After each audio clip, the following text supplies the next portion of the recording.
Es ist ein unglaublich schöner Tag. Draußen ist es warm, er ist auf dem Weg nach Hause mit der Bahn. Schaut aus dem Fenster, lässt gedankenfreien Lauf, lehnt sich ganz entspannt zurück, denn er muss lange noch nicht raus. Ein paar Menschen steigen ein, andere wieder aus. Er wechselt grad das Lied und plötzlich stand da diese Frau.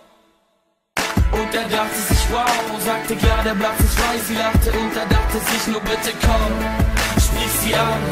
Das ist das Schönste, was du je gesehen hast. Und sie hat sicherlich kein Mann.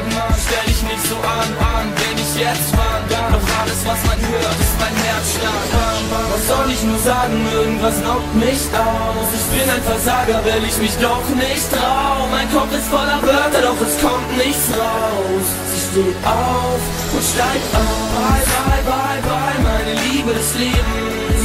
Und ja, wir beide werden uns nie wiedersehen. Kann schon sein, dass man sich im Leben zweimal begegnet, doch es beim zweiten Mal dann einfach zu spät ist. Es ist ein unglaublich schöner Tag. Draußen ist es warm, sie hat Bock auf Shopping, also in die Stadt. Sie braucht so Sachen, die Frauen halt eben brauchen. Bikini, eine neue Tasche und außerdem will sie schauen, also los, ab in die Bahn. Zieht sich ein Ticket 4,70 für die Fahrt, ist ja ganz schön hart, doch dann sieht sie diesen Typ, findet ihn süß, setzt sich extra zu ihm hin und denkt sich bitte, bitte, bitte, bitte komm, sprich mich an.